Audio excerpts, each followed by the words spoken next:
سردی میں چلنا صحت کے لیے فائدہ مند ہے یا نہیں؟ ماہرین یہ کہتے ہیں اگرچہ واک عام طور پر صحت کے لیے نہایت مفید ہے اور تحقیق سے ثابت ہوا ہے کہ باقاعدہ واک کرنے سے ذیابیطس اور دل کی بیماریوں کا خطرہ کم ہوتا ہے، لیکن ماہرین کا کہنا ہے کہ شدید سردی میں واک خاص طور پر دائمی بیماریوں میں مبتلا افراد کے لیے نقصان دہ ہو سکتی ہے۔ سردیوں میں خاص طور پر صبح سویرے واک کے لیے جانے والوں کو احتیاط کرنی چاہیے کیونکہ ٹھنڈی ہوا جسم پر منفی اثرات ڈال سکتی ہے۔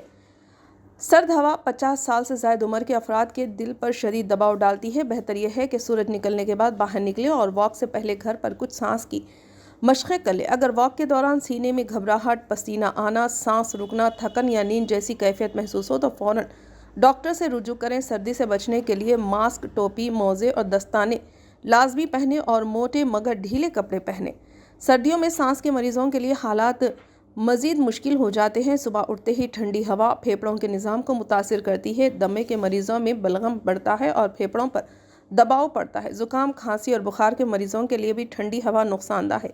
سردی سے سانس کی نالیاں سکڑ جاتی ہے جس سے سوزش اور انفیکشن کا خطرہ بڑھ جاتا ہے۔ بار بار سردی میں باہر جانے سے پھیپھڑوں کی بیماریاں بڑھنے کا خطرہ زیادہ ہوتا ہے۔ ایسے مریضوں کو ماسک پہننا، گرم پانی پینا، میٹھی چیزیں کم کھانا اور دھویں سے دور رہنا چاہیے۔ ماہرین کے مطابق پھیپھڑوں کے مریض فلو اور نیمونیا ویکسین بھی لگوائیں۔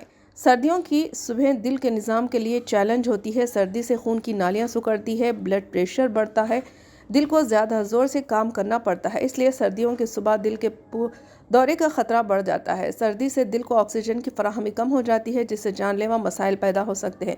تحقیق سے ثابت ہوا کہ سردیوں میں فالج، گلے کی خراش اور سینے کے مسائل بڑھ جاتے ہیں۔ بلڈ پریشر، ذیابیطس، موٹاپے اور دل کے مریضوں کے لیے سردی زیادہ خطرناک ہے۔ سردی جوڑوں اور گھٹنوں کے درد بھی بڑھا دیتی ہے۔ یہاں فراہم کی گئی تمام معلومات صرف آگاہی کے لیے ہے۔